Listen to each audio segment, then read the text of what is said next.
Sometimes the deepest loneliness lives in sacred places. Every Saturday morning, 9-year-old Ellie walks into an empty church with nothing but a bucket and the memory of her mother's voice echoing from the choir loft. Her father stopped coming after the funeral 6 months ago. Now she cleans the old Methodist church alone, scrubbing pews and polishing brass while other children play outside. One rainy morning, an elderly Amish man named Jakob steps through the heavy wooden doors. He's 73 and searching for something he lost long ago. When he sees this small girl working by herself, memories of his own granddaughter flood back. What starts as two strangers sharing silence becomes something beautiful. Jakob begins visiting every week, teaching Ellie about faith and forgiveness while she reminds him what hope looks like. But can their unlikely friendship heal a broken community that has forgotten how to believe in second chances? Before we jump back in, tell us where you're tuning in from. And if this story touches you, make sure you're subscribed, because tomorrow I've saved something extra special for you. The rain drummed against the stained glass windows of Millbrook Methodist Church with a persistence that matched 9-year-old Ellie Davidson's determination. She knelt in the front pew, her small hands wrapped around a worn rag, methodically, wiping down the wooden surface that had hosted countless prayers, tears, and celebrations over the past century. The bucket beside her sloshed with sudsy water that had grown cold an hour ago. But Ellie didn't notice.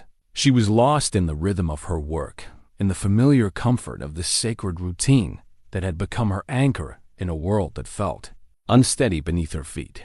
6 months had passed since they buried her mother, Rebecca, in the cemetery behind the church. 6 months since the choir loft fell silent, since the organ stopped playing those hymns that once filled the sanctuary with such joy that even the most reluctant churchgoer couldn't help but smile.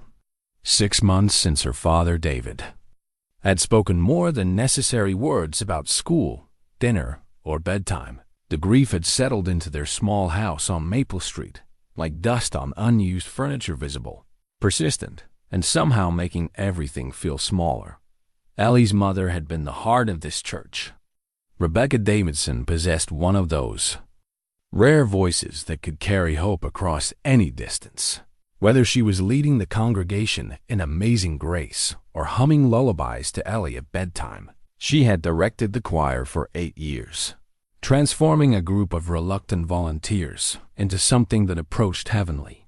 More than that, she had been the unofficial keeper of spirits, the woman who remembered everyone's birthday, brought casseroles to new mothers, and somehow always knew exactly what to say when words felt impossible. The church reflected her absence in ways both obvious and subtle. The hymnals sat stacked unevenly, their pages no longer turned with loving care. The brass cross at the altar had lost its shine, and dust motes danced in the colored light that streamed through windows depicting scenes from the Gospels. Where once there had been fresh flowers every Sunday, Rebecca's weekly gift to the congregation, now there were only artificial arrangements that someone had donated and forgotten to replace Pastor Williams, 74 and feeling every day of it, struggled to maintain the energy that had once defined Millbrook Methodist. He had served this congregation for 23 years, watching families grow, celebrating marriages, comforting the bereaved. But Rebecca's death had shaken him more than he cared to admit. She had been his right hand, his source of optimism. When the collection plates grew lighter and the pews emptier, without her, he felt like a captain trying to steer a ship whose compass had stopped working. The town of Millbrook itself seemed to be slowly surrendering to time. What had once been a thriving farming community of nearly 2,000 souls had dwindled to fewer than 800. The young people left for college and rarely returned, drawn to cities where opportunities felt more abundant and life moved faster. The remaining residents were mostly older folks, retirees, and families like the Davidsons who had deep roots and nowhere else to go. Main Street told the story of decline, empty storefronts, and faded signs. Henderson's Hardware still operated, run by Tom Henderson and his son, but they competed now with big box stores 30 miles away. The old movie theater had closed 5 years ago, its marquee letters scattered and broken. Even the diner, once the social hub where farmers gathered before dawn to discuss weather and crops, opened only 4 days a week now. Yet for all its struggles, Millbrook retained a stubborn beauty. The maple trees that lined the residential streets created a canopy of gold and crimson each fall. The old Victorian houses, though some in need of paint and repair, still possessed a dignity that spoke to better times. And at the center of it all stood the Methodist church, its white steeple rising like a prayer against the often gray sky. Davidson worked at the grain elevator on the outskirts of town, a job that paid the bills but left little room for dreams. At 36, he looked older, his brown hair already showing threads of silver, his shoulders carrying a weight that seemed to increase daily. He had met Rebecca in this very church 12 years ago, when he was new to town, and she was already beloved by everyone who knew her.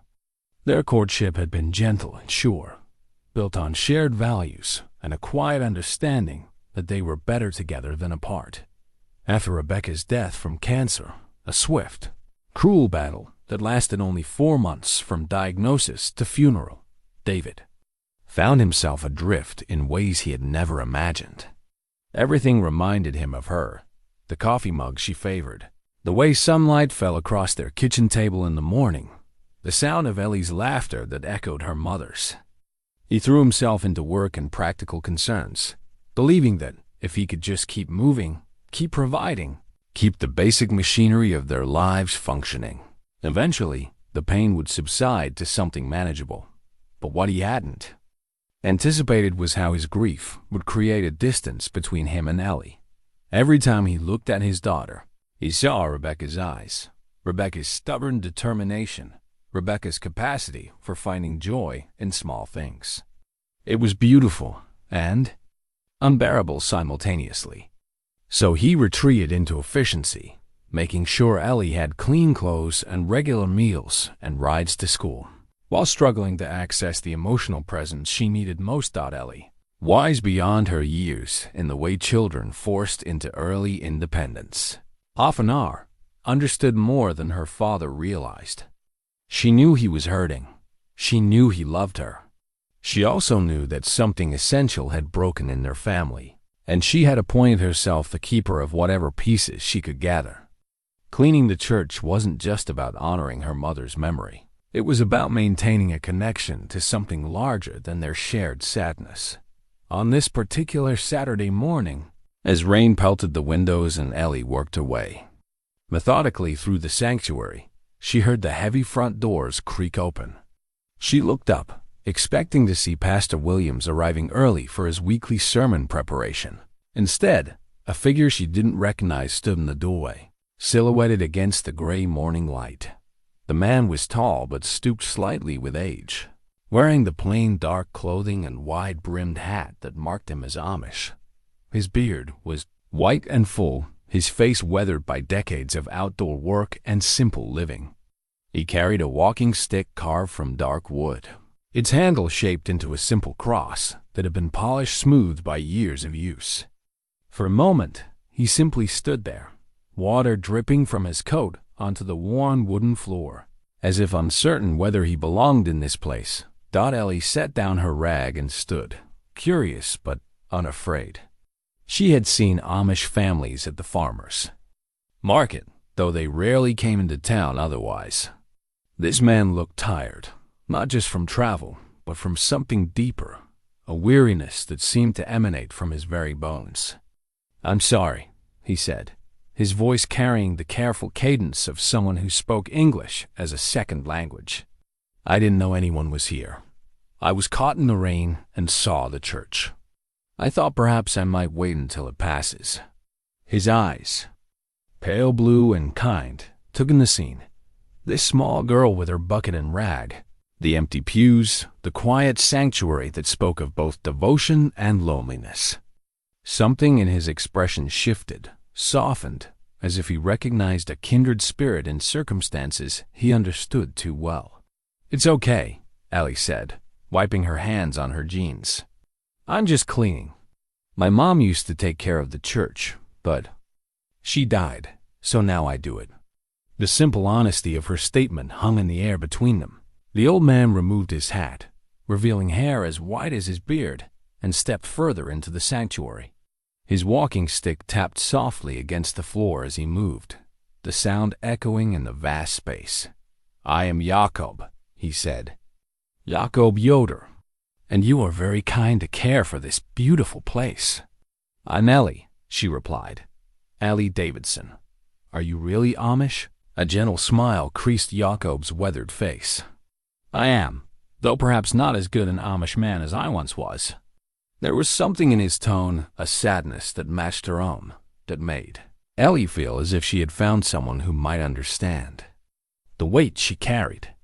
She didn't know yet that Jakob Yoder was 73 years old, that he had lost his wife of 48 years to pneumonia 2 winters ago, or that he had been walking for 3 days, trying to make peace with a God who seemed to have forgotten him. She didn't know that his only grandson, Samuel, had left the community 8 years ago and never looked back, leaving Jakob with questions about faith and family that kept him awake at night. All she knew was that this stranger with the kind eyes and the carved cross walking stick had appeared on a morning when the rain made everything feel gray and endless, and somehow his presence made the church feel less empty. Outside, the storm continued its relentless percussion against the windows, but inside the sanctuary, 2 souls separated by age, culture, and circumstance had found the beginning of something. Neither had dared to hope for a friendship that would change not only their own lives, but the heart of an entire community. The following Saturday arrived with crisp October air that carried the scent of wood smoke and dying leaves. Ellie had wondered all week if the Amish man would return, if their brief encounter had meant anything beyond simple politeness. She arrived at the church earlier than usual, her bucket filled with fresh water and her mother's old apron tied around her waist, a kos ritual that made her feel closer to Rebecca's memory. She was surprised to find Jakob already there, sitting quietly in the back pew with his hands folded over the handle of his walking stick. He had removed his hat, and morning light streaming through the windows caught the silver in his hair, giving him an almost ethereal appearance. When he heard her footsteps, he turned and offered that same gentle smile that had warmed her heart the week before. "Good morning, Ellie," he said, rising slowly from the pew. "I hope you don't mind that I came early. The morning was too beautiful to waste in bed, and I found myself thinking about this peaceful place." "I don't mind," she said, setting down, her bucket near the altar. "Do you want to help? I could use someone to reach the high places." Jakob's eyes crinkled with something that might have been amusement. "I think I would like that very much." As they worked together, Ellie focusing on the lower surfaces, while Jakob used his height to dust the higher shelves and light fixtures, a comfortable silence settled between them. It was the kind of quiet that felt full rather than empty, pregnant with unspoken understanding rather than awkward distance. Occasionally, one would comment on a particular detail of the church's architecture or ask the other to pass a cleaning cloth. But mostly they simply shared the rhythm of purposeful work. It was Jakob who broke the deeper silence first. From his pocket, he withdrew a small rectangular photograph, its edges softened with handling and time. The image was faded but clear, enough to show a family group. A younger Jakob with his arm around a woman in a simple dark dress, and beside them, a man in his 30s with a small boy perched on his shoulders. "This is my family," Jakob said, his voice carrying a weight that made Ellie stop her polishing and turn toward him. "My wife, Anna, she passed 2 years ago. My son, Matthew, and his boy, Samuel. Matthew died in an accident when Samuel was 12. Ellie studied the photograph with the serious attention she gave to important things. The little boy in the picture had bright eyes and a mischievous grin that seemed to leap off the faded paper. How old is Samuel now? 28, Jakob said. But I haven't seen him in 8 years. He left our community when he turned 20, and Jakob paused, as if the words were too heavy to lift easily. He decided that our way of life wasn't for him, that I wasn't for him.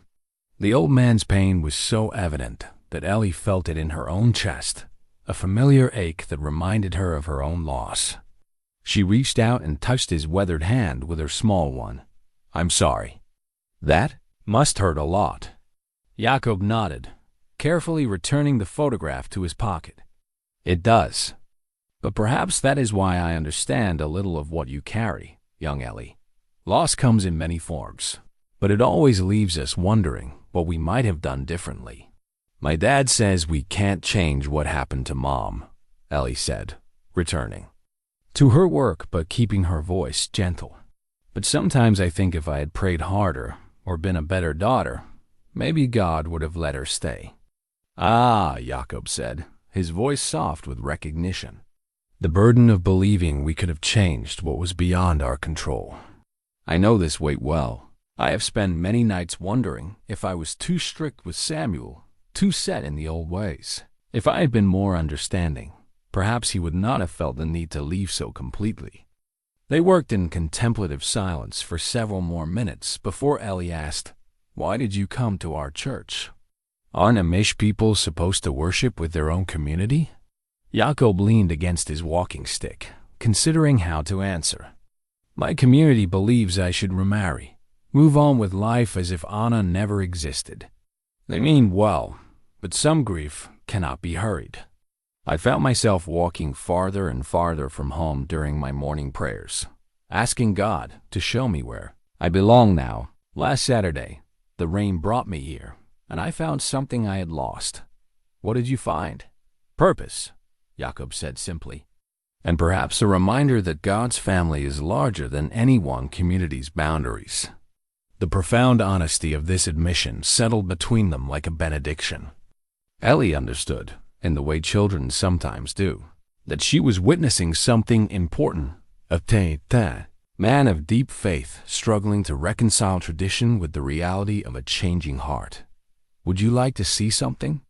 She asked, setting down her cloth and walking toward the choir loft. Jakob followed, his walking stick tapping gently against the wooden floor. Behind the old piano sat a collection of choir robes hanging on a wooden rack, and beside them, a small shelf holding sheet music and personal items that had belonged to the choir members. Ellie reached for a worn leather hymnal, its cover soft with years of handling. This was my mom's, she said, opening it to reveal pages filled with musical notations and handwritten notes in the margins. She wrote down all the things that made her think of God, like how the sunrise looks different every morning, or how babies smell like hope. Jakob accepted the hymnal with reverent hands, studying Rebecca's careful script. In the margin next to How Great Thou Art, she had written, Ellie's favorite. She hums this while she colors. Next to Amazing Grace, reminds me that everyone deserves a second chance, including myself. Your mother was a wise woman, Jakob said, his voice thick with emotion. She understood that faith lives in the small moments as much as the grand ones. Dad doesn't like to talk about her, Ellie confided, taking back the hymnal and holding it against her chest. He gets sad, and then he gets busy. Like if he works hard enough, he won't miss her so much. Grief makes us do strange things, Jakob observed. Some people, like your father, try to outrun their sorrow. Others, like me, sit with it so long they forget how to move forward. Perhaps we both need to learn that there is a place between running and standing still. The wisdom in his words resonated with something deep in Ellie's understanding. Here was an adult who didn't try to explain away her pain or tell her that everything would be fine. Instead, he offered the gift of recognition, acknowledgement that loss was real and difficult and worthy of honest conversation. Would you come back next Saturday? She asked, the question carrying more hope than she had allowed herself to feel. In months, Jakob smiled, and for the first time since his wife's death, it felt genuine rather than polite. "I would be honored to help you care for this sacred place. Perhaps together we can tend not only these pews and windows, but also the broken pieces of our own hearts." As they gathered their cleaning supplies and prepared to leave, Pastor Williams arrived for his weekly sermon preparation. He paused in the doorway, taking in the sight of the young girl and the elderly Amish man working side by side, noting the subtle changes in the church's atmosphere, how the brass seemed brighter, how the very air felt lighter. "Good morning," he said, approaching them with curiosity and caution. "I don't believe we've met." "This is Jakob," Ellie said with obvious pride. "He's been helping me clean. Jakob, this is Pastor Williams."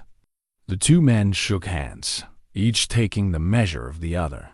Pastor Williams saw genuine kindness in Jakob's eyes, a depth of faith that transcended denominational boundaries. Jakob saw a shepherd trying to tend his flock despite his own weariness, a man who understood the weight of spiritual responsibility. "You're welcome here any time," Pastor Williams said, and meant it. "This old building could use all the loving care it can get." As Jakob prepared to leave, he turned back to Ellie one final time. "Thank you," he said, "for letting an old wanderer share in something beautiful. I will see you next Saturday." Walking home through the autumn streets of Millbrook, Ellie felt something she hadn't experienced since before her mother's illness anticipation. For the future, she had found not just help with her Saturday chores, but a friend who understood that faith and sorrow could coexist, that healing didn't require forgetting, and that sometimes the most profound connections form between the most unlikely people. Behind her, the church stood quiet and clean, ready for Sunday worship. But more than that, it had become a place where two wounded souls had begun the delicate work of mending, not just the building they tended, but the broken places in their own hearts. 3 weeks had passed since Jakob first entered the Methodist church, and their Saturday mornings had settled into a rhythm as natural as breathing. Ellie would arrive at 8 o'clock sharp, her supplies organized in the red bucket that had once belonged to her mother. Jakob would be waiting, having walked the 5 miles from his temporary lodging at the peaceful valley in a small bed and breakfast on the outskirts of town, where the proprietor, Mrs. Chun, had grown fond of her quiet, courteous guest who paid weekly in cash and asked for nothing beyond a clean room and simple meals. On this particular Saturday, Jakob found Ellie standing beneath the church's bell tower, her neck craned back as she studied something high above their heads. Following her gaze, he saw what had captured her attention, an antique brass bell, green with age and silent for longer than anyone could remember. "It's beautiful," Ellie said as Jakob approached. "Pastor Williams told me it hasn't rung in 12 years. Something's wrong with the mechanism." Jakob studied the bell with the practiced eye of someone who had spent a lifetime working with his hands. The Amish community valued self-reliance and practical skills, and Jakob had served as his settlement's unofficial mechanic and carpenter for decades. He could see the problem immediately. The bell's support framework had shifted over time, and the striking mechanism had become misaligned. "It can be fixed," he said simply. "The bell itself is sound, but the hardware needs attention. In my community, we would have had this singing again within a day." "Really?" Ellie's eyes lit up with possibility. "Could we fix it? Together?" Jakob considered the question carefully. The work would require tools, materials, and several Saturday mornings. More importantly, it would mean making a deeper commitment to this place and this friendship, a step that both thrilled and terrified him.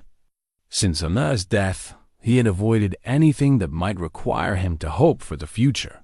"It would be a significant project," he said slowly. "We would need permission from Pastor Williams and from your father, and it would mean many weeks of work together." "I think Mom would like it if the bell rang again," Ellie said with the quiet certainty that had become familiar to Jakob. She always said the church should be a place that calls people home. the simple truth of her statement decided the matter. Then, we shall ask for permission to bring this bell back to life. Pastor Williams, when approached after Sunday service, was enthusiastic about the proposal. The bell had been installed in 1923, a gift from the Women's Auxiliary to celebrate the church's survival through the agricultural depression of the early 1920s. Its silence had become a symbol of the congregation's own diminishing voice in the community.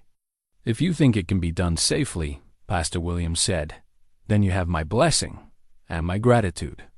David Davidson's reaction was more complicated. When Ellie mentioned the project at dinner Sunday evening, he set down his fork and studied his daughter's animated face with a mixture of pride and concern. "This Jakob fellow," he said carefully.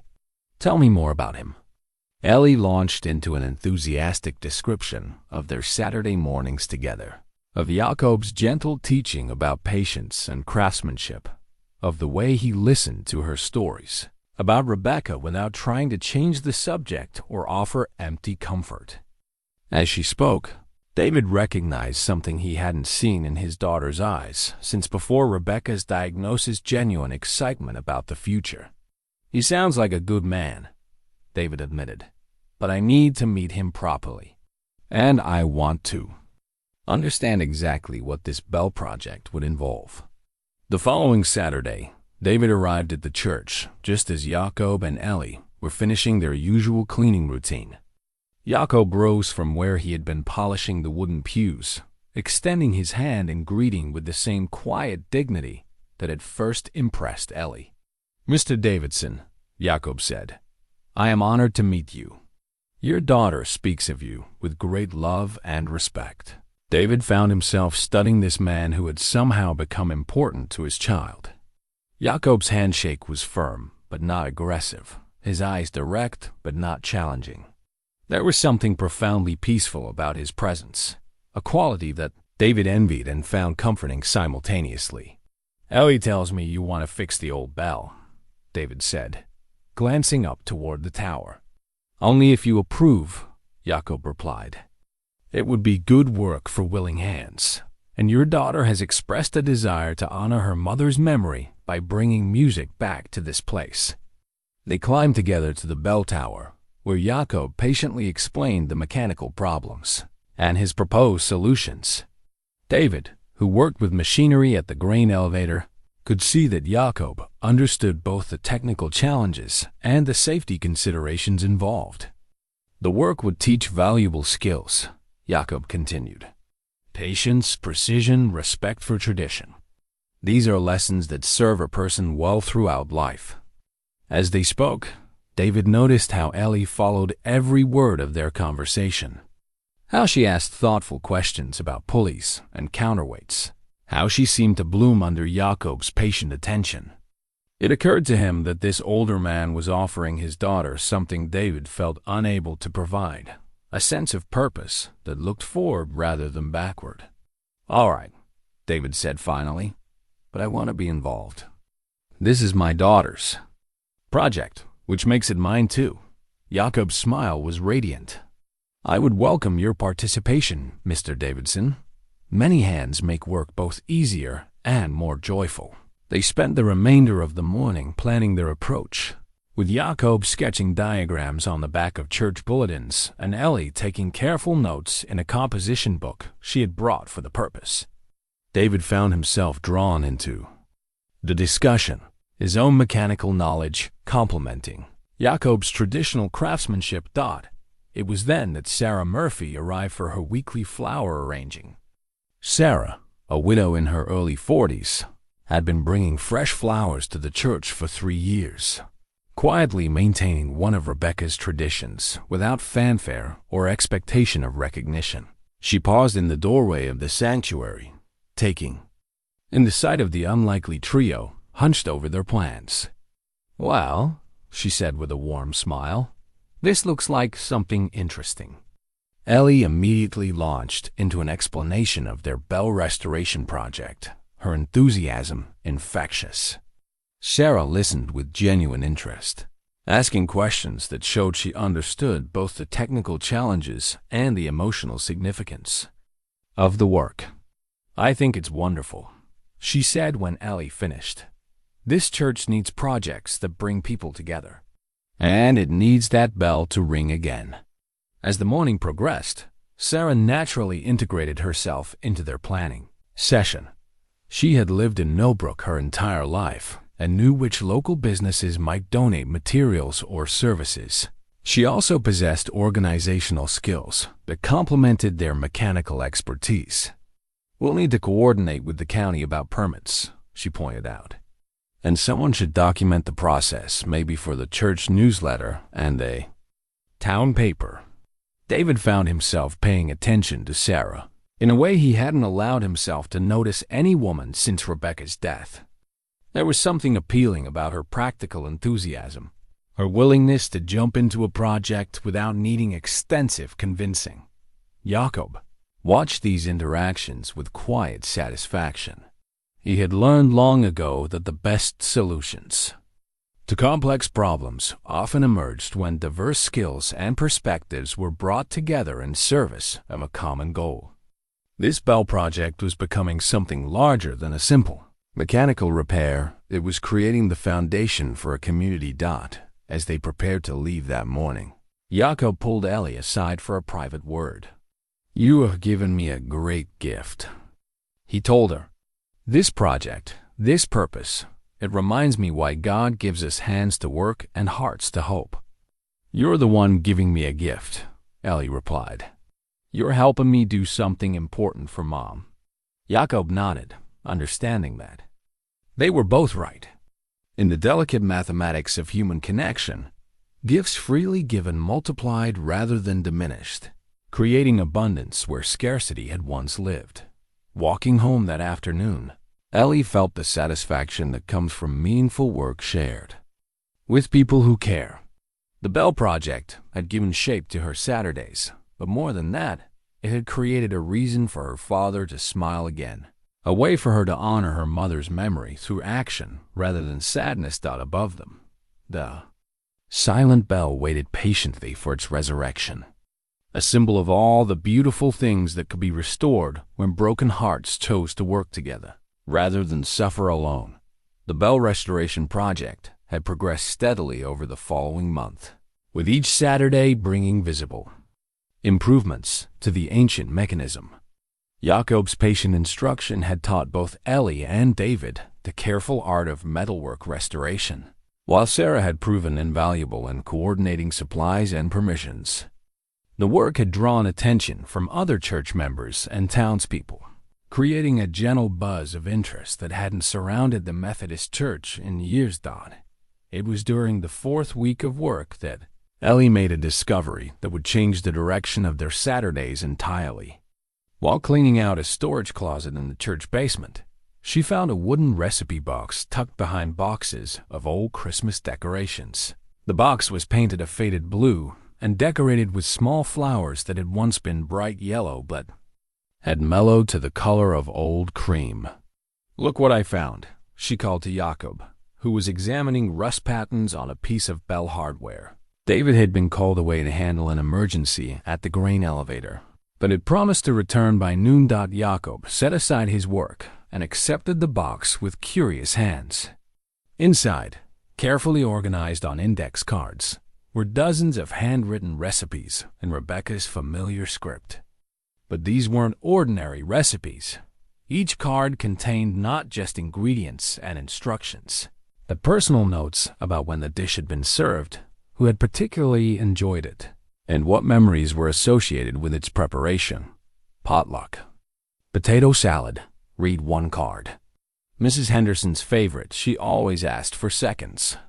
Perfect for church gatherings when we need to feed a crowd with love and limited budget. Another card, for apple cinnamon muffins, included the note, Ellie's breakfast request on rainy mornings. The smell fills the whole house with warmth. Bake extra neighbors always appear when these are in the oven. Jakob watched Ellie's face as she read through the cards, seeing both joy and sadness play across her features. Here was her mother's voice again, preserved not in formal writing but in the practical poetry of daily care. She was planning something, Ellie realized, pulling out a card that was different from the others. This one was written in blue ink instead of black, and the handwriting seemed more hurried, less careful. Community Potluck Revival. It read, "Goal: bring neighbors together monthly. Food builds bridges better than words." Below this heading, Rebecca had started a list of people to invite, dishes to coordinate, and practical considerations like tables, chairs, and serving supplies. The list was incomplete, abandoned when illness made such planning impossible. "Your mother understood something important," Jakob said thoughtfully. "In my community, we have work frolics and barn raisings. But the shared meal afterward is often more important than the work itself. Food prepared with love creates bonds that endure long after the last dish is cleaned." Sarah arrived just then, carrying her weekly flour arrangement and a thermos of coffee for the workers. When she saw the recipe box, her eyes immediately brightened with understanding. "Oh my," she said softly. Rebecca was always talking about organizing regular potlucks. She believed the church should be a gathering place for the whole community, not just Sunday mornings. "Could we do it?" Ellie asked, looking between the three adults who had become her trusted partners in restoration work. "Could we have a potluck here at the church?" Sarah and Jakob exchanged glances, both recognizing the significance of what Ellie was proposing. This wouldn't be simply a church dinner for existing members, but an invitation to the broader community, a chance to welcome neighbors who might not otherwise step foot in the sanctuary. "It would require Pastor Williams' approval," Sarah said practically. "And we'd need to think about timing, invitations, setup. But it could work," Jakob interrupted gently, "if we approach it with the same care and planning we've given to the bell restoration." They spent the rest of the morning discussing possibilities, with Ellie carefully reading through her mother's notes and Jakob sharing memories of community gatherings from his Amish background. Sarah proved again to be the practical organizer, making lists of considerations and potential challenges. When David returned at noon, he found them huddled around the recipe box like archaeologists examining ancient treasures.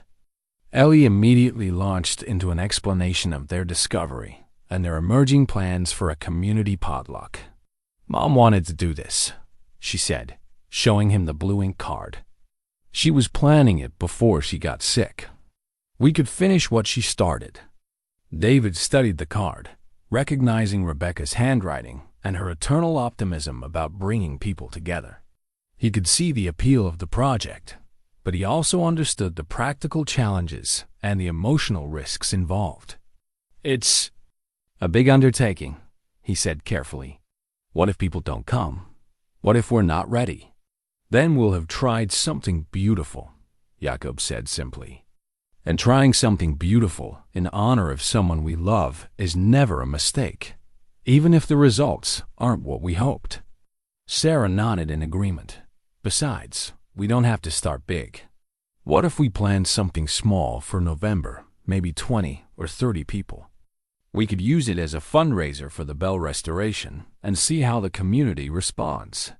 The idea took shape gradually over the following weeks, with each Saturday bringing new plans and preparations. Ellie appointed herself the keeper of her mother's recipes, carefully copying the most promising dishes onto fresh cards and adding her own notes about modifications for larger crowds.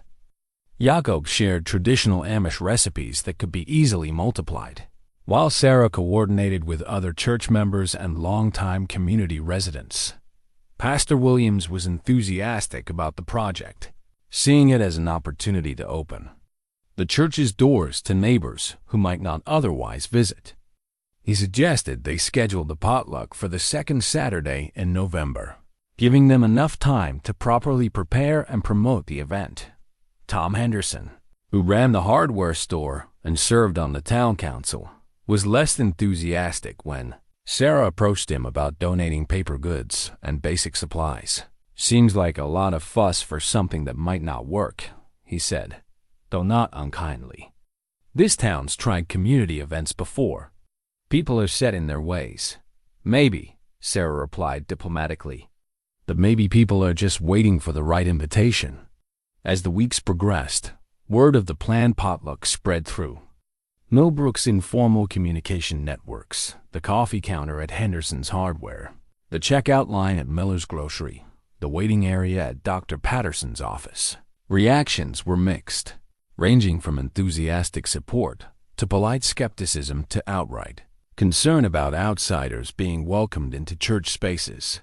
The bell restoration continued alongside the potluck planning, with both projects reinforcing each other in unexpected ways. People who stopped by to check on the bell work inevitably heard about the upcoming dinner, while conversations about the potluck often led to offers of help with the mechanical project.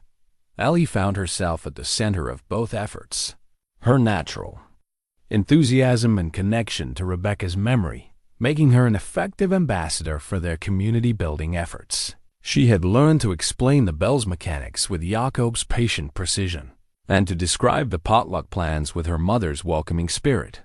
One evening, as David tucked her into bed after a particularly productive Saturday, Ellie looked up at him with serious eyes. "Do you think Mom would be proud of what we're doing?" David considered the question carefully, thinking about Rebecca's constant desire to nurture connections and create spaces where people felt welcomed and valued. "I think," he said finally, "that your mother would be amazed at how you've taken her dreams and made them bigger and more beautiful than she ever imagined." As November approached, the Methodist church hummed with an energy it hadn't possessed in years. The bell restoration was nearing completion, and the potluck preparations were bringing together volunteers from across the community's social and economic spectrum. What had started as one small girl's determination to honor her mother's memory had grown into something that touched the fundamental question of what it means to be neighbors in a world that often feels fragmented and disconnected. The recipe.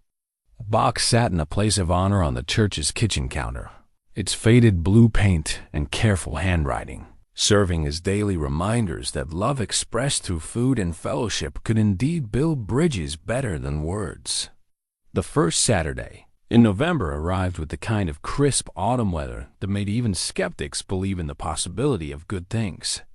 The community potluck was scheduled for the following weekend, but this morning brought the culmination of 6 weeks of careful work. The bell restoration was finally complete, and today they would test whether their efforts had truly brought the old brass voice back to life. A small crowd had gathered in the church courtyard by 9 o'clock. Pastor Williams stood with David and Sarah, while several church members and curious townspeople formed a loose circle around the base of the bell tower. Jakob and Ellie had climbed the narrow wooden stairs to the bell chamber, where the restored mechanism waited for its first test in over a decade. "Everything looks good from down here," David called up to them, his voice carrying the excitement he had tried to keep in check all week. Jakob made his final adjustments to the striking mechanism, his weathered hands moving with the confidence of someone who understood the intimate relationship between metal and motion. Ellie stood beside him, holding the rope that would, if their work had been successful, send the bell's voice across the entire town of Millbrook. "Are you ready?" Jakob asked her, his pale blue eyes twinkling with anticipation. Ellie nodded, gripping the rope with both hands. "For Mom," she whispered and pulled. The sound that emerged was everything they had hoped for and more. Rich, deep, and resonant, the bell's voice rolled across the town like a blessing made audible. It rang 3 times, each tone clear and true, before Ellie released the rope, and the echoes gradually faded into the morning air below them. The gathered crowd erupted in spontaneous applause and cheers. Several people wiped away tears, moved by the simple beauty of hearing their church's voice again after so many years of silence. Pastor Williams raised his hands toward the bell tower in a gesture of gratitude and blessing. "Magnificent," he called up to them. "Absolutely magnificent." As Jakob and Ellie climbed down from the tower, they were greeted with handshakes, hugs, and expressions of wonder from people who had watched their weekly progress with growing interest. Mrs. Chun from the Peaceful Valley Inn had arrived with a thermos of hot chocolate for the workers, while several other townspeople had brought coffee and pastries to share. "I heard it all the way down at Miller's grocery," announced Betty Miller, who had hurried over as soon as the ringing stopped. "It's been so long since that sound carried through town. My grandmother used to say the church bell was Millbrook's heartbeat." The impromptu celebration continued for over an hour, with people taking turns examining the restored mechanism and sharing memories of what the bell had meant to the community in years past. Jakob found himself surrounded by admirers of his craftsmanship, while Ellie basked in the attention and praise that came with being part of something so clearly successful. It was during this celebration that Ellie noticed a stranger standing at the edge of the crowd. A man in his late 20s, wearing modern clothes, but with the careful bearing and slightly formal manner that suggested Amish background. He was watching Jakob with an expression that seemed to combine longing, uncertainty, and something that might have been fear. "Jakob," Ellie said quietly, tugging at the old man's sleeve, "there's someone watching you." Jakob followed her gaze and immediately froze. His face went through a series of emotions: surprise, hope, joy, and then a deeper sadness that seemed to age him 10 years in an instant. The man at the edge of the crowd was taller than the boy in the faded photograph. His hair was shorter, and he wore jeans and a button-down shirt instead of traditional Amish clothing, but the eyes were unmistakable. "Samuel," Jakob breathed, the name carrying 8 years of separation and sorrow. The crowd continued their celebration, unaware of the profound drama unfolding at its edges. Samuel Yoder, for it was indeed Jakob's grandson, stood motionless for a long moment, as if gathering courage for a conversation he had both dreaded and longed for. Finally, he approached, walking with deliberate steps until he stood directly in front of his grandfather. The resemblance between them was striking now that they were face to face, the same strong jaw, the same intelligent eyes, the same way of holding themselves with quiet dignity, even in moments of emotional turmoil. "Großdaddy," Samuel said softly, using the Pennsylvania Dutch word for grandfather that he hadn't spoken in years. "Samuel," Jakob replied, his voice barely above a whisper. "You are here." "I live in Centerville," Samuel said, naming a town just 15 miles away. "I heard about the bell restoration project from a coworker whose aunt lives here. I hoped it might be you." They stood facing each other in the midst of the crowd, two men separated by years of hurt and misunderstanding, but connected by bonds that ran deeper than disagreement. Jakob seemed to be struggling with words, as if the conversation he had imagined countless times had suddenly become too large for language. Ellie, sensing the importance of this moment, even without fully understanding it, stepped forward with the natural grace of a child unafraid of emotional complexity. "Are you Jakob's grandson Samuel?" she asked directly. "He has your picture. He talks about you." Samuel's eyes moved to this small girl who seemed so comfortable with his grandfather, and his expression softened. "Yes, I'm Samuel, and you must be Ellie. I've heard about you too." "From who?" Ellie asked, puzzled. Samuel smiled, and Jakob could see echoes of the boy he remembered in that expression.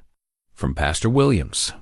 He mentioned the Bell Project in the regional minister's newsletter, including the story of an Amish man and a young girl working together. When I read the name Jakob Yoder, I had to find out if it was really you. The revelation that Samuel had been seeking him out, rather than simply stumbling upon him, seemed to unlock something in Jakob's chest. His eyes filled with tears that he made no attempt to hide.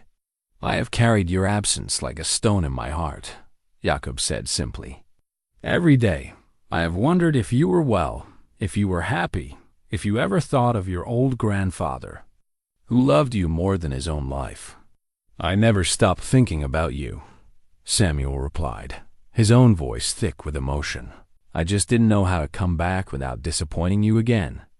The crowd around them had begun to notice this emotional reunion, and gradually conversations quieted as people realized they were witnessing something profound. Pastor Williams approached with gentle discretion, ready to offer privacy if needed, but Jakob gestured for him to stay. "Samuel," Jakob said, "these people have become like family to me these past months. They have shown me that God's love extends beyond the boundaries we sometimes draw around ourselves." He turned to address the gathered crowd, his voice carrying the formal dignity that came naturally to him in moments of significance. "My friends, I would like you to meet my grandson, Samuel Yoder. We have been separated by distance and misunderstanding, but today God has used a bell and the kindness of strangers to bring us back together." The crowd responded with warm applause and murmurs of pleasure, clearly moved by the unexpected reunion. Several people approached to introduce themselves to Samuel, while others offered congratulations on the successful restoration project and expressions of hope for the family's reconciliation. Sarah Murphy, who had been watching the scene with the knowing eyes of someone who understood the complexities of family relationships, stepped forward with practical wisdom. "Why don't you two take some time to talk privately?" she suggested. "The church parlor is quiet, and I think everyone here would understand if you needed space for this conversation." Jakob looked to Samuel, who nodded gratefully. As they walked toward the church building, Ellie started to follow, then stopped, uncertain whether her presence would be welcome in such a personal moment. Samuel noticed her hesitation and turned back. "Ellie," he said gently, "would you like to join us? From what I've heard, you've been taking good care of my grandfather. I'd like to hear more about your friendship." As the three of them entered the quiet sanctuary where Jakob and Ellie had shared so many Saturday mornings, the bell continued to toll periodically. Other townspeople were taking turns testing the mechanism and marveling at its restored voice.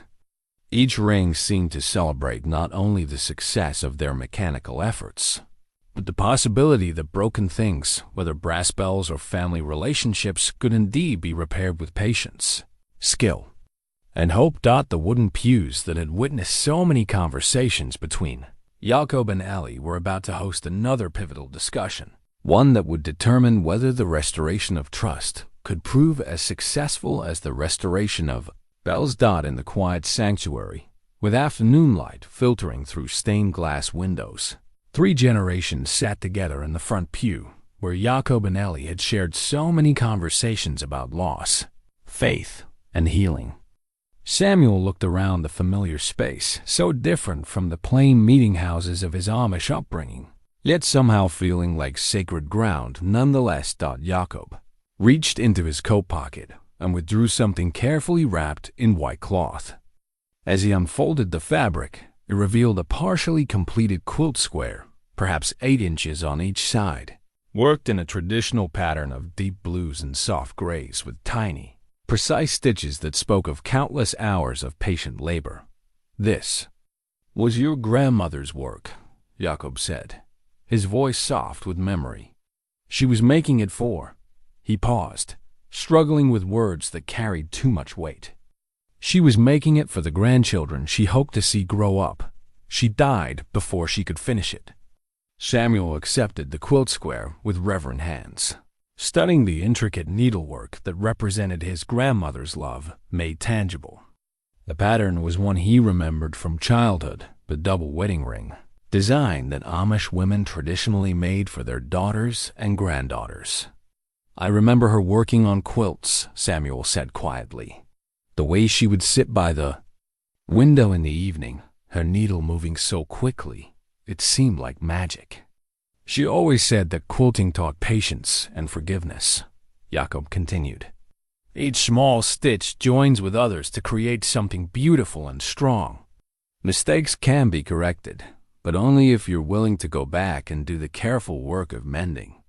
Ellie watched this exchange with fascination, understanding intuitively that she was witnessing something profound about family, tradition, and the ways love persists even through separation and grief.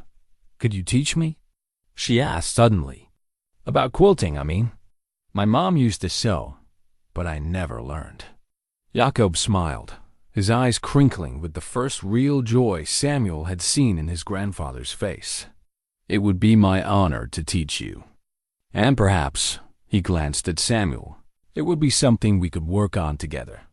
3 generations learning from each other." Samuel nodded slowly, recognizing the invitation for what it was, not just to learn a craft, but to rebuild the connections that had been severed by his departure from the Amish community 8 years earlier. "I became a social worker," Samuel said, as if this explanation might bridge the gap between who he had been and who he had become. "I help families stay together, help children find safe homes. I know it's not the life you planned for me, but it's good work. Important work." "Tell me about it," Jakob said simply, and in those 4 words, Samuel heard acceptance he had not dared to hope for. As Samuel described his career, his small house in Centerville, his involvement in community organizations, Jakob listened with the focused attention he had always given to things that mattered. When Samuel mentioned his work with foster children and families in crisis, Jakob nodded with understanding. "In our community, we call this minding the fatherless," Jakob said.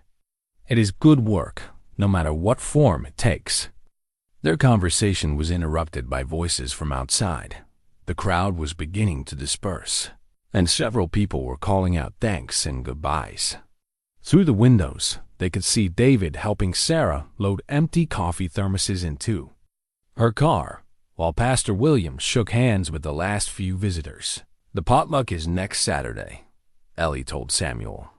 "We're having a community dinner to celebrate the bell and to honor my mom's memory. Jakob's been helping us plan it. Will you come?" Samuel looked to his grandfather, seeking permission or invitation. He wasn't sure how to ask for directly. Jakob's answer came not in words, but in the gentle smile that had always meant yes. "And you are welcome and I love you all at once. I would be honored to attend," Samuel said.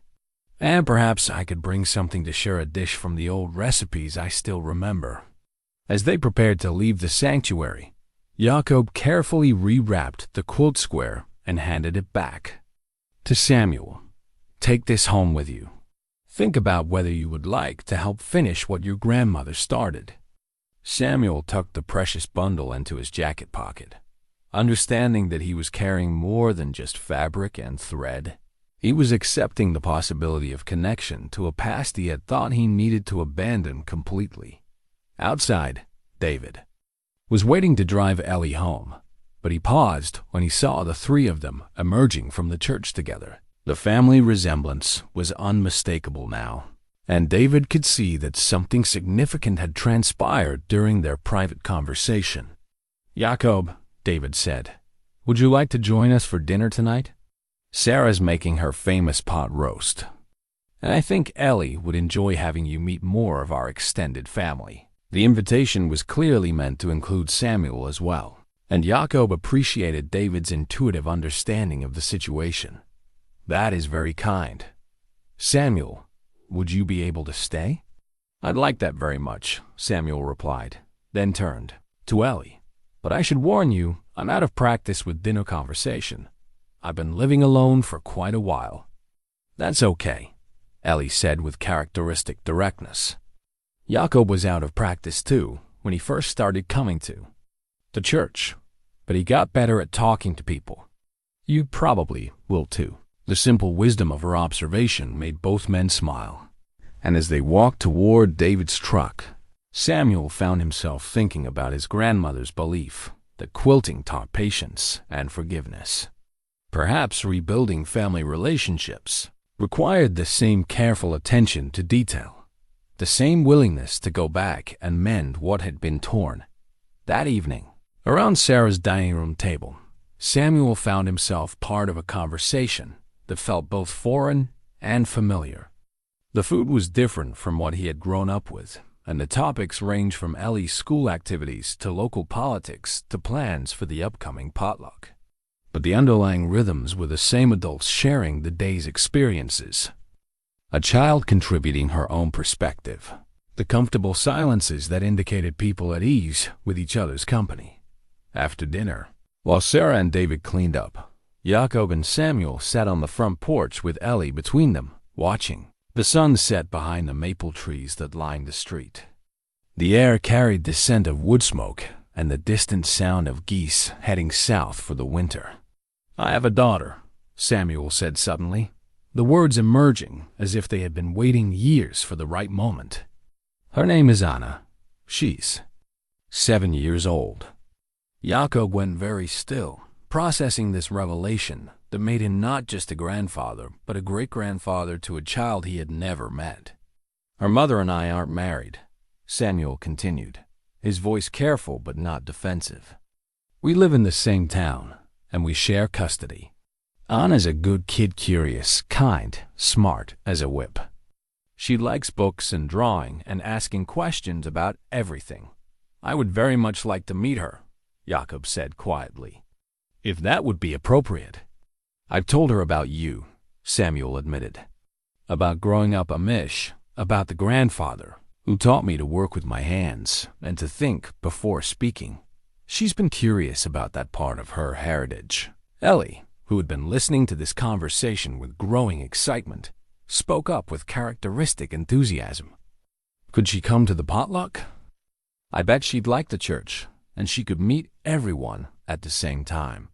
Samuel looked at his grandfather, then at this remarkable child who seemed to have such confidence in the possibility of good outcomes. "You know what? I think that's exactly what we should do." Anna would love the idea of a community celebration. As the evening wound down and they prepared to part ways, Samuel to drive back to Centerville, Jakob to return to his room at the inn, both men carried with them something they had not possessed that morning: hope for a future that honored the past without being imprisoned by it. The quilt square in Samuel's pocket seemed to pulse with potential, a reminder that beautiful things could be created when separate pieces were joined together with patience, skill, and love. And in just 1 week, at a potluck dinner inspired by a dead woman's dream and organized by her daughter's determination, the next phase of their family's restoration would begin. The second Saturday in November arrived with the kind of perfect autumn weather that seemed ordained for community gatherings. The Methodist church buzzed with activity as volunteers transformed the fellowship hall into a welcoming space for the first community potluck Millbrook had seen in over a decade. Tables borrowed from the fire department were arranged in long rows, covered with checkered tablecloths that Sarah had found in the church's storage room. The kitchen hummed with the organized chaos of multiple cooks coordinating dishes, timing, and serving logistics. Ellie moved through the preparations with the focused energy of someone carrying out a sacred mission. She wore her mother's old apron, the one with tiny flowers embroidered around the edges, and consulted Rebecca's recipe cards like a general reviewing battle plans. Jakob worked beside her, his calm presence anchoring her excitement as they arranged borrowed chairs and set up serving stations. By 5 o'clock, the first guests began arriving, and it quickly became clear that their modest expectations had been vastly exceeded. Cars lined the street outside the church, and people kept coming: church members, longtime residents, families with children, elderly folks who rarely left their homes for social events, and even a few people from neighboring towns who had heard about the celebration through word of mouth. Samuel arrived at 5:15, not alone as Jakob had expected, but accompanied by a small girl with dark hair and neat braids and intelligent eyes that missed nothing. Anna Yoder was indeed 7 years old, and she possessed the kind of confident curiosity that made adults smile despite themselves. "Grasdotty," she said, trying out the Pennsylvania Dutch word her father had taught her during the drive from Centerville. "You look exactly like Daddy said you would." Jakob knelt to her level, his eyes filling with tears he made no attempt to hide. "And you, little one, Looked like sunshine and mischief combined into one perfect granddaughter. Anna giggled at this description, immediately comfortable with the great-grandfather she was meeting for the first time. Daddy says you know how to fix anything that's broken. Is that true? I know how to try, Jakob replied carefully. Sometimes broken things can be mended, and sometimes they become something new and different but still beautiful. As they talked, Ellie appeared with a plate of cookies and the natural authority of someone who had helped organize the entire event. You must be Anna, she said. I'm Ellie. Your great-grandfather talks about you all the time. No, he doesn't, Anna replied with 7-year-old logic. He just met me. But he's been hoping to meet you for a long time, Ellie explained patiently. That's almost the same thing. The two girls immediately gravitated toward each other with the effortless friendship that sometimes springs up between children who recognize kindred spirits. Soon they were moving through the crowd together, Anna marveling at the restored bell mechanism while Ellie explained the mechanical principles Jakob had taught her. The potluck itself exceeded everyone's expectations. The food was abundant and varied traditional church casseroles alongside Amish specialties that Jakob had contributed, comfort foods that spoke to the farming heritage of the community, and dishes that reflected the quiet diversity of families who had moved to Millbrook from other places and other traditions. But it was during the informal program after dinner that the evening took an unexpected turn. Pastor Williams had planned brief remarks about community and gratitude, followed by the ceremonial ringing of the restored bell. Samuel, however, had brought something that no one anticipated. As people settled into their chairs with coffee and dessert, Samuel stood and cleared his throat. Before we celebrate the bell restoration, he said, I have something I'd like to share, something that might help explain why this evening means so much to my family.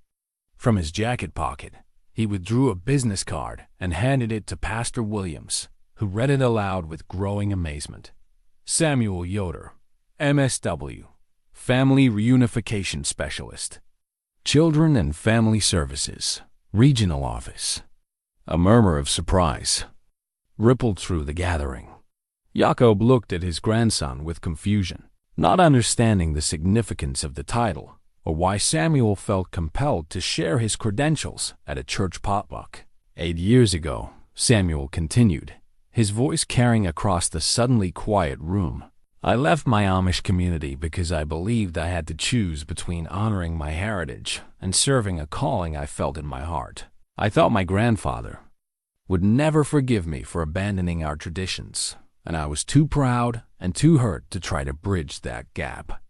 He paused, looking around the room at faces that reflected varying degrees of understanding and sympathy. What I do now, helping families stay together, helping children find permanent homes, helping parents and children rebuild relationships that have been damaged by circumstance or misunderstanding. I learned those skills not in graduate school, but at my grandfather's kitchen table. Jakob's expression was changing from confusion to something approaching wonder as he began to understand what Samuel was revealing.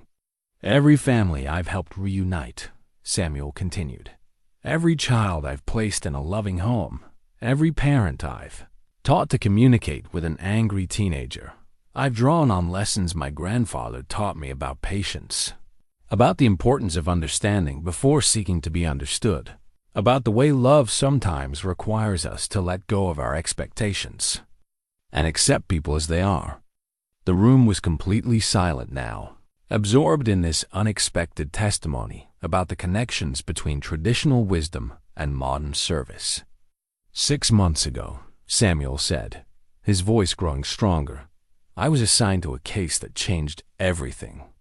A family in crisis, a widowed father struggling to connect with his daughter after his wife's death, a little girl trying to honor her mother's memory while helping her father heal. The situation was delicate, requiring someone who understood grief, faith, and the way communities can either support families or fail them. Ellie felt a strange sensation in her stomach, as if something important was shifting in her understanding of recent events. Beside her, Anna was listening with the focused attention of a child who sensed adult conversation that might directly affect her life. I was asked to monitor this family, Samuel continued, to ensure that the child was receiving appropriate care and emotional support. What I found was a father doing his absolute best under heartbreaking circumstances, and a daughter whose resilience and wisdom humbled me every day I observed them. David, who had been listening with growing unease, suddenly understood the direction of Samuel's revelation. His face went pale as the implications became clear. "You've been watching us," David said, his voice tight with shock and something approaching anger. "You've been watching Ellie and me." "Initially, yes," Samuel admitted, his voice gentle but unflinching.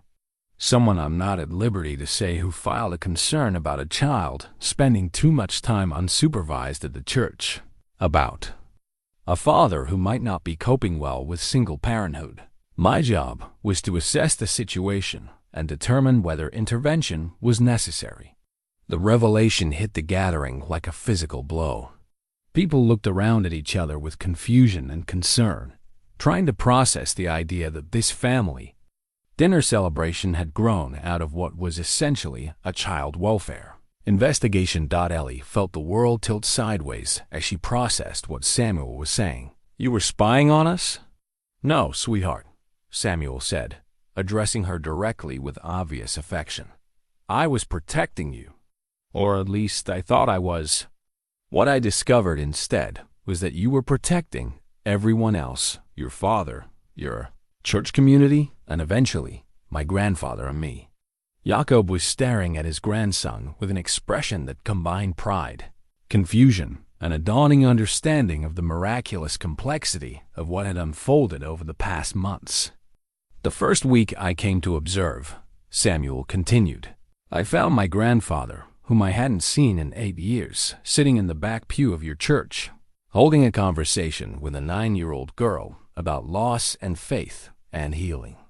I watched him teach you about bell restoration while you taught him about hope. I saw him rediscover his purpose while you honored your mother's memory." He turned to address Jakob directly. "I kept coming back not to investigate Ellie's family, but to understand what was happening to my own. Every Saturday, I parked across the street and watched you become the grandfather I remembered. The man who taught me that meaningful work and loving relationships were the foundation of a life well lived." The room remained silent as people absorbed this revelation about the hidden connections that had brought them all together. What they had experienced as organic community building had been influenced by invisible professional considerations none of them had suspected. 3 weeks ago, Samuel said, "I filed my final report. The Davidson family is thriving. Ellie is receiving excellent care from a father who loves her deeply and a community that has embraced its responsibility to nurture all its children. No further intervention is necessary." David stood up slowly, his face a mixture of emotions, too complex for easy categorization. "You've been watching my daughter for months without my knowledge or consent. You've been judging my parenting, evaluating our family, and discovering," Samuel interrupted gently, "that your daughter has a gift for healing broken things, including broken grandfathers who had given up hope of ever seeing their families." Again, the confrontation that seemed to be brewing was interrupted by an unexpected voice. Anna, who had been listening to this adult conversation with the intense focus children bring to things that affect their security, spoke up with 7-year-old directness. "Daddy," she said, "does this mean we don't have to pretend anymore that we don't know Ellie and her dad?" The innocence of her question cut through the tension like a bell ringing clear across still water. She had been part of the secret too, understanding on some level that her father's interest in this family was both professional and personal, both necessary and complicated. Jakob looked around the room at the faces of people who had become important to him: Ellie with her fierce loyalty and generous heart, David with his quiet strength and protective love, Sarah with her practical wisdom and welcoming spirit, Pastor Williams with his gentle guidance and open mind. All of them were processing the revelation that their organic community had grown from seeds planted in professional concern and personal longing. "I think," Jakob said slowly, his voice carrying the authority of age and hard-won wisdom, "that God works through mysterious ways, including social workers and church potlucks and little girls who aren't afraid to love broken old men." He stood and walked to where Samuel was still standing, uncertain of the reception his revelations would receive. Without hesitation, Jakob embraced his grandson, holding him close while the assembled community watched this reunion that was both months and years in the making. "You have honored your calling," Jakob said simply, "and you have brought our family home." The revelation of Samuel's professional role had initially cast a shadow over the potluck celebration, but as the evening progressed, the community of Millbrook demonstrated a remarkable capacity for processing complexity with grace. After the initial shock, conversations resumed around the tables, though now with an additional layer of understanding about the interconnected nature of their shared story. David had needed time to walk outside and collect his thoughts about learning that his family had been under professional observation for months. When he returned to the fellowship hall, he found Samuel waiting near the kitchen, clearly hoping for a private conversation. "I need you to understand," Samuel said before David could speak, "that what started as a professional obligation became something entirely different. Watching you and Ellie, seeing how you've both navigated your grief while building something beautiful with my grandfather, it reminded me why I chose this work in the first place." David studied this young man who had inadvertently become part of their family's healing journey. "How many other families are you watching? Officially?" 12 active cases in 3 counties, Samuel replied honestly. "But none of them have taught me as much about resilience and hope as watching you and Ellie has." Their conversation was interrupted by Ellie and Anna, who approached with the determined expressions of children who had been discussing important matters among themselves. "We've been talking," Ellie announced, "and we think all the grown-ups are making this too complicated." "Yeah," Anna agreed, her small hand firmly grasping Ellie's. "Daddy's job is to help families, and you're a family that helped him and Grostati become a family again. So everybody helped everybody." The simple logic of their assessment made both men smile despite the weight of the adult considerations they were processing. Pastor Williams approached their small group, carrying a worn leather folder that looked official and important. "Samuel," he said, "I hope you don't mind, but I took the liberty of making some telephone calls during the dinner cleanup. I know Reverend Morrison over in Centerville, and I wanted to understand better what kind of work you do." Samuel tensed slightly, uncertain where this conversation was leading. "It seems," Pastor Williams continued with a gentle smile, "that you have quite a reputation for helping families heal. Reverend Morrison spoke very highly of your sensitivity and effectiveness, particularly with cases involving grief and cultural transition." He opened the folder and withdrew several documents. "I also spoke with my friend who serves on the regional board for children and family services.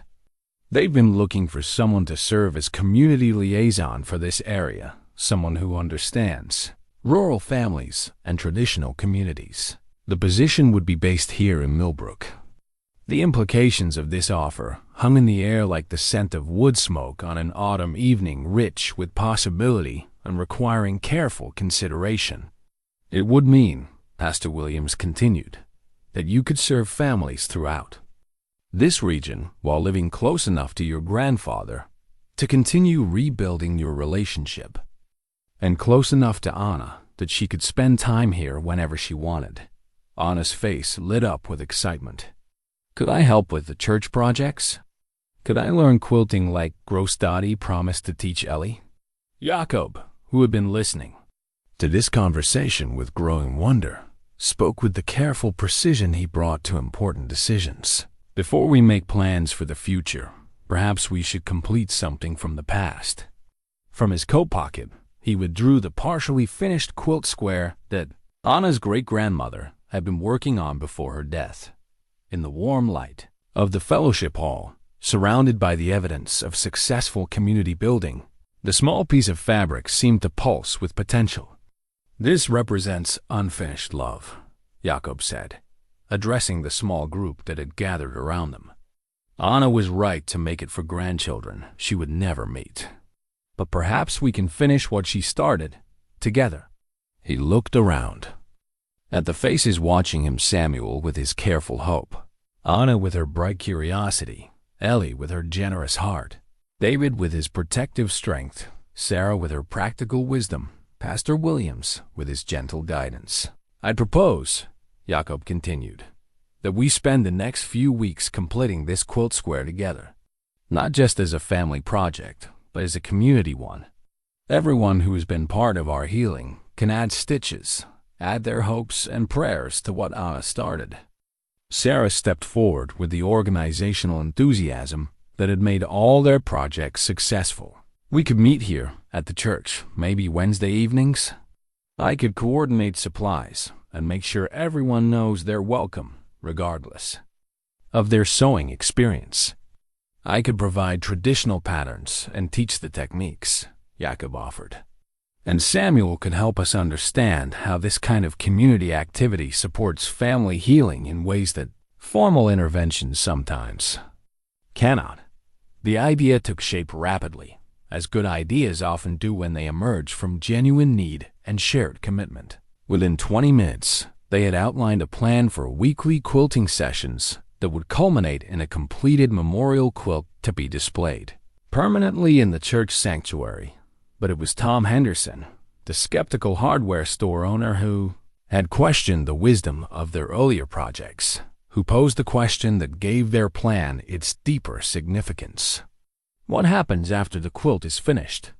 he asked, not unkindly, but with the practical concern of someone who had seen community enthusiasm fade when projects ended. The question prompted a thoughtful silence as people considered the sustainability of what they were building together. "I think," Ellie said slowly, with the wisdom that had characterized her throughout their journey, "we keep finding broken things to fix together. Because fixing things is how we take care of each other." Her simple answer seemed to unlock something in the gathered community. Over the next hour, as they cleaned up from the potluck and prepared to leave, conversation naturally turned to other needs, other opportunities for shared work and mutual support. Mrs. Chen mentioned that the Peaceful Valley Inn could use help with their garden expansion. Betty Miller talked about her dream of restoring the old movie theater as a community arts center. Several families expressed interest in organizing monthly potlucks as a regular tradition. Most significantly, the county officials who had originally threatened to close the church building approached Pastor Williams with news that would change everything.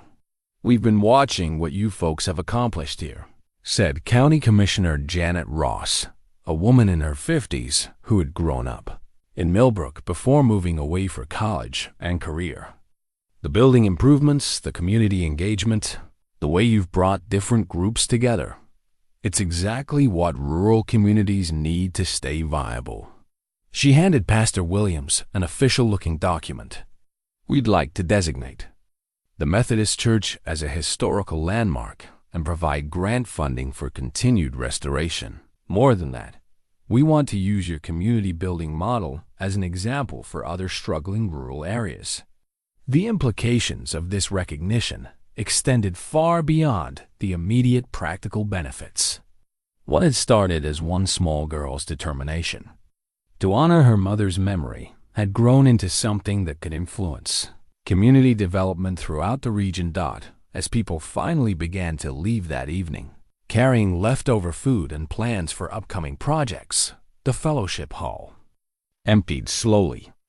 But instead of feeling depleted, the space seemed to hum with continued energy and possibility. Jakob, Samuel, Anna, Ellie, David, and Sarah were among the last to leave, working together to fold tables and stack chairs while discussing plans for the first quilting session. The conversation flowed easily between practical logistics and deeper questions about faith, family, and the ways individual healing could contribute to community transformation. Outside, the November evening was crisp and clear, with stars visible above the small town lights. The church bell, silent again after its celebration earlier in the evening, stood ready to call the community together for whatever came next. As they walked toward their cars, Anna slipped her small hand into her great-grandfather's weathered one. "Grossdotty," she said, "do you think great-grandma Anna would be happy about us finishing her quilt?" Jakob squeezed her hand gently, looking up at the stars that had witnessed generations of human hopes and sorrows. "I think," he said carefully, "that she would be amazed at how much love can grow from a few careful stitches placed with faith and patience." The foundation stone of the church, laid in 1889 with its inscription, "Built on Faith," had witnessed many changes over the decades, but perhaps never had its message been more clearly demonstrated than in this moment when 4 generations stood together under the starlight, committed to completing something beautiful that had been started long ago by hands now stilled, hearts now quiet, but love that continued to work its patient magic through willing successors. The climax of their story was building not toward conflict or dramatic confrontation, but toward the more subtle and perhaps more profound climax of community fully realized, family relationships restored, and individual purposes discovered through service to something larger than themselves. 3 weeks after the potluck, the Methodist Church had been transformed into something that resembled a cross between a community center and a textile workshop. Every Wednesday evening, the fellowship hall filled with people carrying fabric scraps, quilting hoops, and the comfortable conversation that grows around shared, purposeful work. The quilting sessions had drawn participants from across Millbrook's social spectrum. Church members sat alongside townspeople who hadn't darkened a sanctuary door in years. Teenagers learning hand-stitching techniques worked beside elderly women whose fingers remembered patterns passed down through generations.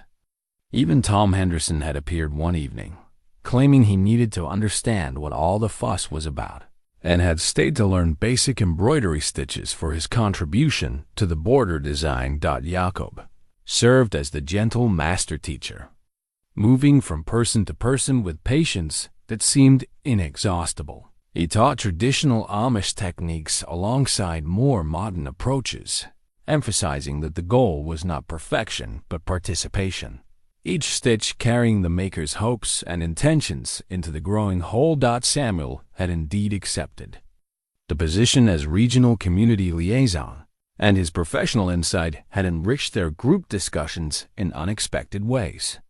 He helped people understand how their quilting circle embodied principles of community resilience and intergenerational support that social workers struggled to create through formal programs.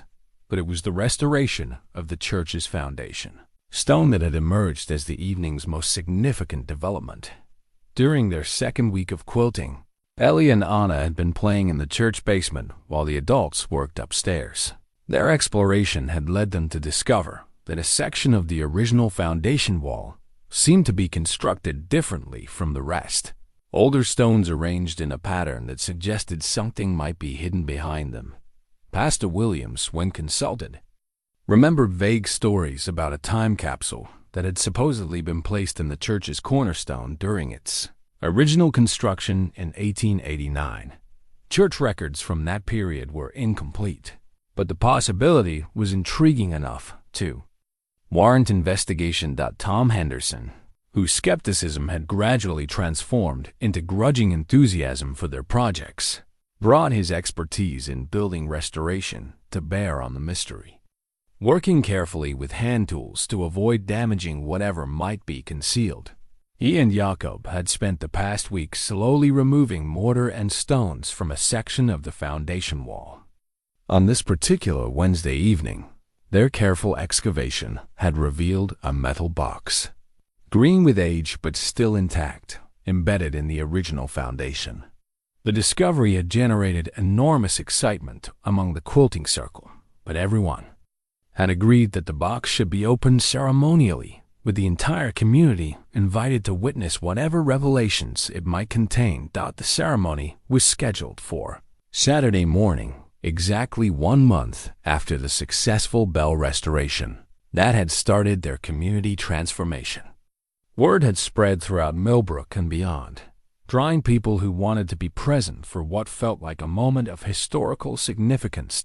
Jakob stood in the church basement early Saturday morning, studying the foundation stone that bore the inscription, "Built on Faith, 1889. The stone itself was remarkable, cut from local limestone and carved with letters that remained crisp and clear after more than a century.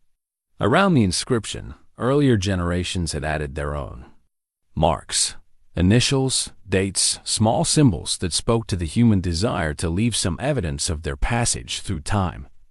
"It's beautiful work," Samuel said, joining his grandfather beside the stone. "The craftsmanship reminds me of the stonework in our community back home." "Good work endures," Jakob replied simply. "Whether it's done by Amish hands or Methodist hands or any hands guided by love and skill." Above them, they could hear the sounds of people arriving for the ceremony. Ellie's voice carried clearly as she directed Anna and several other children in arranging chairs around the basement area, where the time capsule would be opened. The metal box itself sat on a table covered with one of the church's white cloths, looking both ancient and mysterious. Pastor Williams had consulted with the County Historical Society about proper procedures for opening such artifacts, but ultimately, they had decided that this was a community moment rather than a formal archaeological event.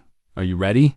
David asked, appearing at the basement stairs with Sarah beside him. Over the past month, their relationship had deepened into something that clearly brought joy to both of them and provided Ellie with the possibility of an expanded family built on love rather than loss. "I think we're all ready," Jakob replied, though his voice carried a note of something that might have been reverence or anticipation, or simple gratitude for being present at such a moment. The basement gradually filled with people, church members, townspeople, county officials, representatives from neighboring communities who had heard about Millbrook's remarkable transformation. Mrs. Chun had brought her camera to document the event, while Betty Miller carried a notebook to record whatever they might discover for the church's historical archives. Pastor Williams offered a brief prayer of gratitude and guidance before Tom Henderson carefully opened the metal box with tools designed to minimize damage to whatever lay inside. The first item to emerge was a leather-bound journal, its pages yellowed but still legible. Pastor Williams opened it carefully, reading aloud from the first page. "Millbrook Methodist Church Foundation Records, November 15th, 1889. This time capsule is placed in our cornerstone as witness to our faith in the future of this community and our confidence that future generations will continue the work of building God's kingdom on earth." The journal contained names of the original founding families, descriptions of the challenges they had faced in establishing the church, and their hopes for what the congregation might become. But it was the second item in the box that took everyone's breath away. Wrapped carefully in oiled cloth was a quilt square remarkably similar in size and pattern to the one Anna Yoder had been working on before her death. The fabric had aged to soft, muted colors, but the stitching remained tight and precise. A note pinned to the fabric explained its significance. "This square was begun by my mother, Elizabeth Hartman, who died before seeing our church completed. It represents her faith that love continues its work even when individual hands grow still. May future generations add their stitches to what we have started, creating something beautiful that honors both our ancestors and our children." The parallels between this 19th century quilt square and their current community project were so striking that several people gasped audibly.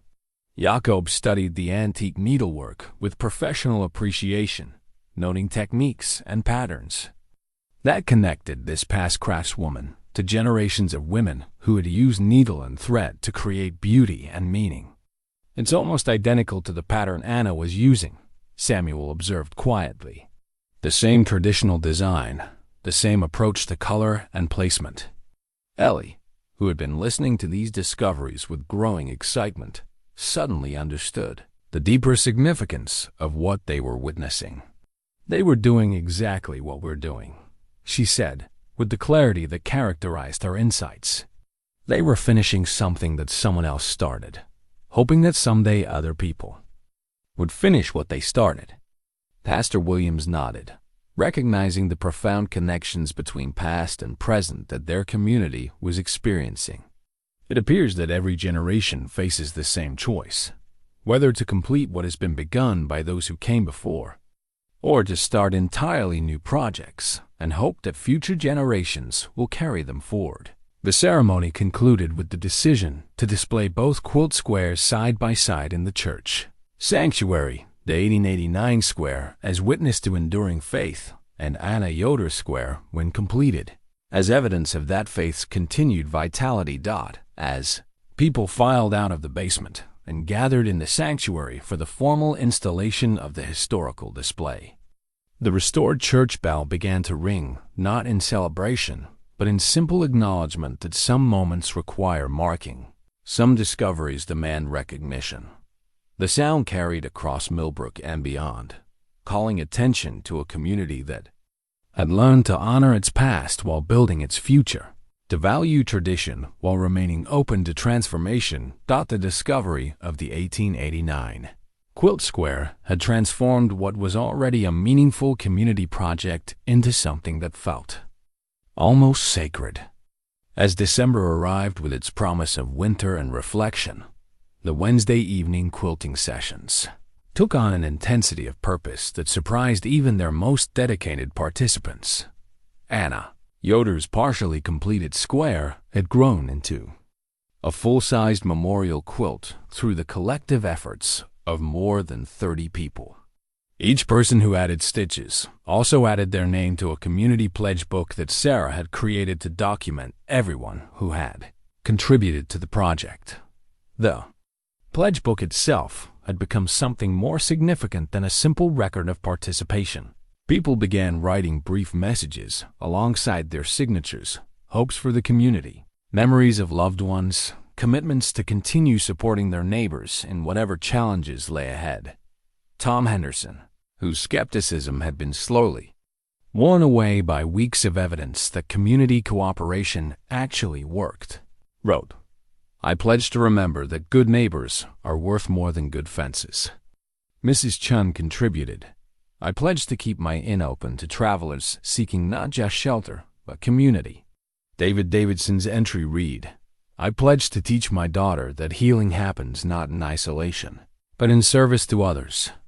The quilting sessions had evolved beyond simple needlework into something that resembled the barn raisings Jakob remembered from his Amish community. Purposeful work that strengthened social bonds while creating something beautiful and useful. On the first Wednesday in December, as they gathered for what everyone knew would be their final group quilting session, the fellowship hall hummed with both accomplishment and anticipation.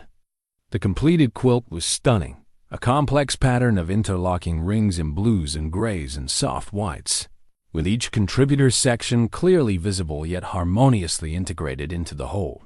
Jakob sat in his usual chair, putting the finishing touches on the border stitching, while Anna and Ellie worked together on the final corner. The sight of 3 generations bent over the same piece of fabric, their hands working in careful coordination, seemed to embody everything their community had learned about patience, cooperation, and the way individual efforts could combine to create beauty beyond what any single person might achieve alone. "It's perfect," Anna announced, stepping back to admire their completed work. "Great-Grandma Anna would love it." "She would indeed," Jakob agreed, his voice thick with emotion. "And she would love knowing that her work continued through so many willing hands." Pastor Williams approached their small group, carrying an official-looking envelope that bore the seal of the County Historical Commission. "We've received wonderful news," he announced to the gathered quilters. "The county has approved our application for historic designation, and they're providing funding not just for building restoration, but for our community programs as well." He opened the envelope and read the key passage aloud. "The Millbrook Methodist Church Community Project represents an outstanding example of rural revitalization through intergenerational cooperation and cultural bridge building. The county recommends this model for implementation in other struggling rural communities throughout the region." The recognition meant more than just financial support. It validated their belief that small communities could indeed transform themselves through the simple but powerful act of neighbors choosing to care for each other. Tom Henderson stood and cleared his throat, clearly preparing to make some kind of formal statement. "I want to say something," he began, his voice carrying the careful authority of someone who chose his words deliberately. "6 months ago, I thought this church was dying, this town was dying, and all these projects were just postponing the inevitable." He paused, looking around at the faces of people who had become far more than casual acquaintances over the course of their shared work. "I was wrong. Dead wrong. What you people have built here, what we've all built together, it's not just about fixing bells or making quilts or having potluck dinners." His voice grew stronger as he continued. "It's about proving that community isn't something that happens to us. It's something we create through the choice to show up for each other week after week, project after project." The applause that followed his statement was sustained and heartfelt. Recognition of both his personal transformation and the larger truth he had articulated. Sarah Murphy, who had coordinated so many of the practical aspects of their various projects, stepped forward with a proposal that would give permanent structure to what they had accomplished. "I'd like to suggest that we formalize our Wednesday evening gatherings," she said. "Not necessarily for quilting, but for whatever community needs might arise." The idea was immediately popular, with people offering suggestions for future projects: a community garden, a tool-sharing program, literacy classes for adults, mentorship programs for young people, regular maintenance work for elderly residents who needed help with home repairs. But it was Samuel who articulated the deeper significance of what they were committing to. "What we're really pledging," he said, "is to remain available to each other, to keep showing up not just when we have specific projects to complete, but when life gets difficult and people need support they can count on."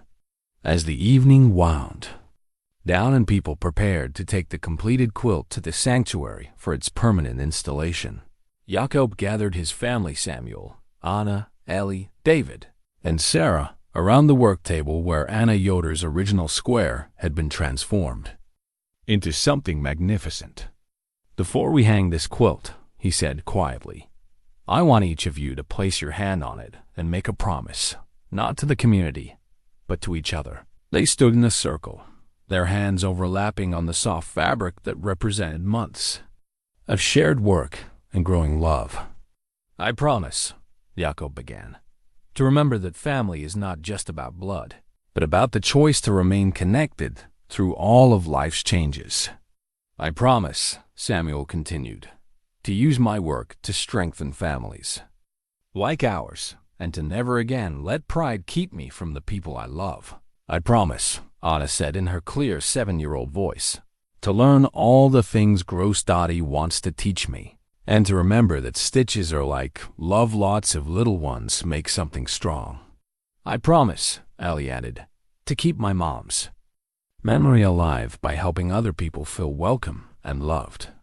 "I promise," David said, "to show Ellie every day that healing doesn't mean forgetting, and that new love doesn't diminish old love."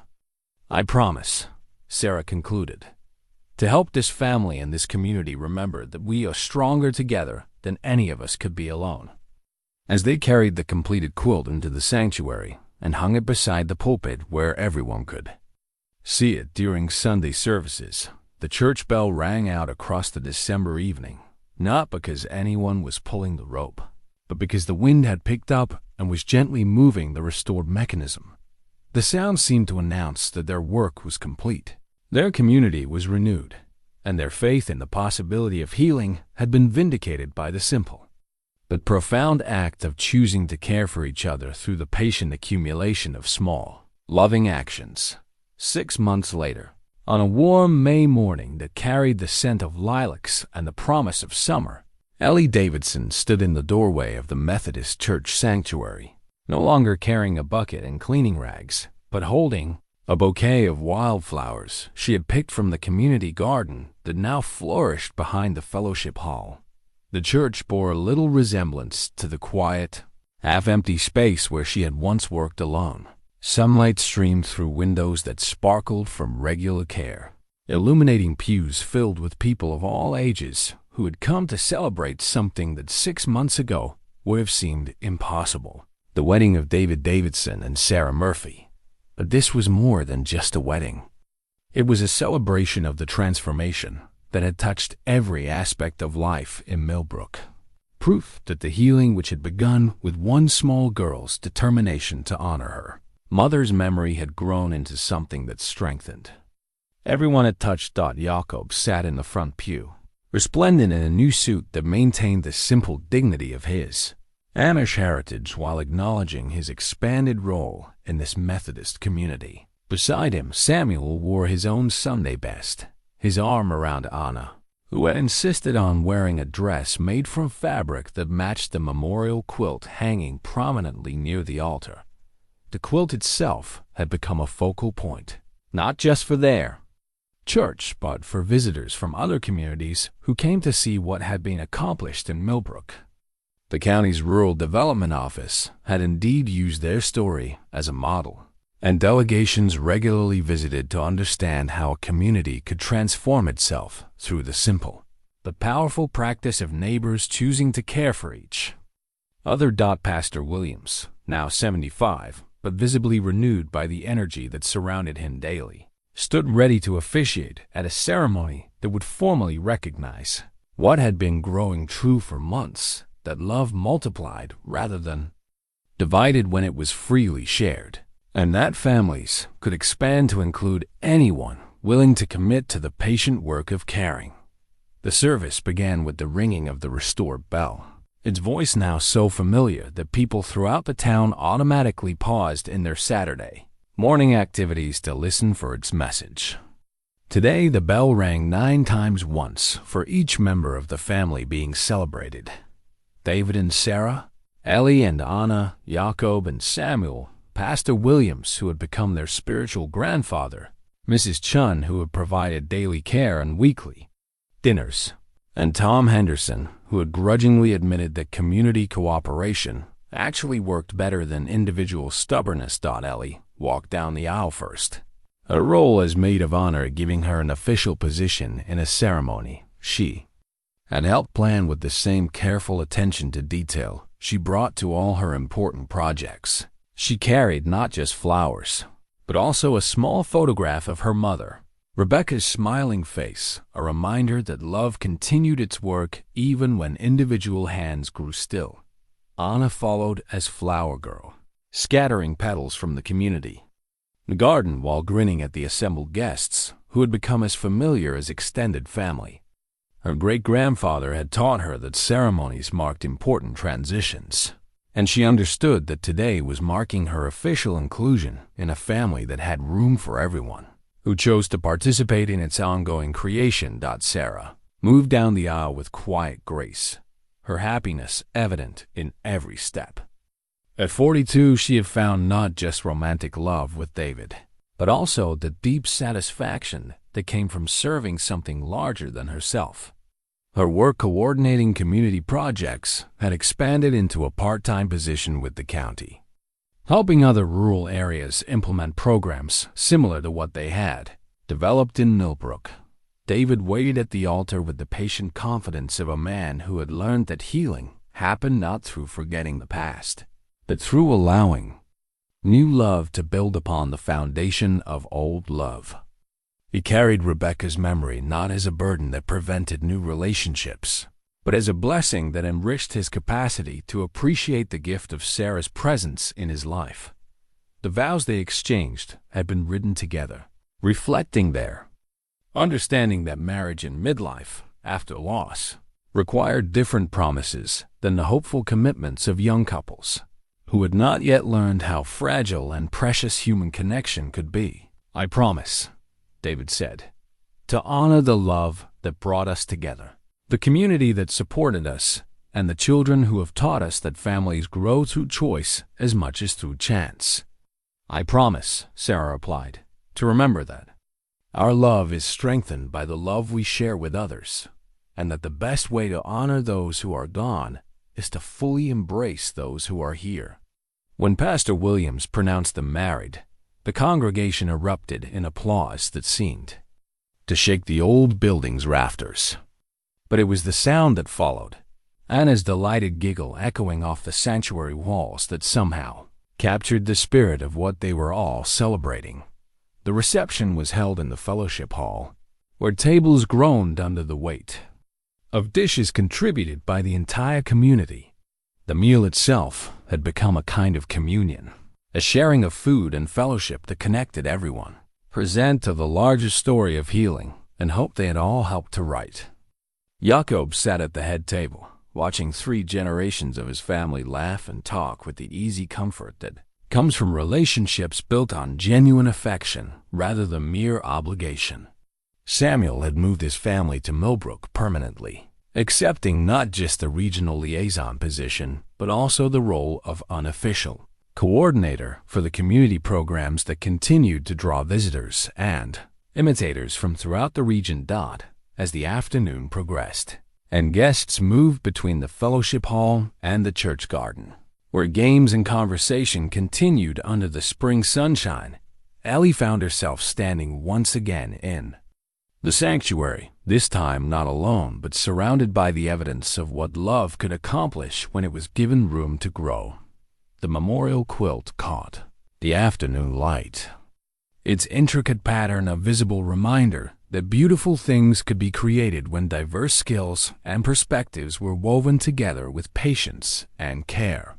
The brass cross of the altar gleamed from weekly polishing by hands that considered such work a privilege rather than a chore.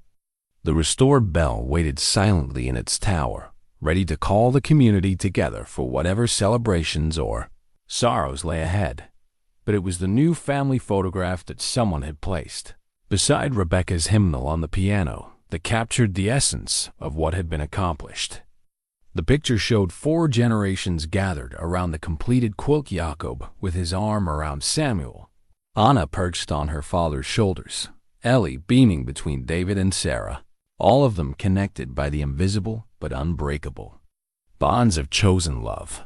The photograph represented more than just a successful community project or a restored family relationship. It was evidence that the deepest human longings for connection, for purpose, for the assurance that our lives matter, could be fulfilled not through grand gestures or dramatic transformations, but through the patient accumulation of small acts of caring, performed faithfully over time in service to something larger than ourselves. As the sun set over Millbrook on this perfect May evening, the church bell rang one final time, its voice carrying across the town and beyond, announcing to anyone who cared to listen that broken things could indeed be mended, that lonely people could find family, and that communities could transform themselves through the simple but revolutionary act of neighbors choosing to love each other well. In the growing dusk, the church stood as it always had, its white steeple pointing toward heaven. But now it pointed not in desperate appeal for rescue from above, but in grateful acknowledgement that heaven was already present wherever people gathered to heal each other's wounds, to honor each other's dreams, and to ensure that no one would ever again have to clean alone in an empty sanctuary, carrying their grief without the comfort of companions who understood that the work of love was always, ultimately, a community project.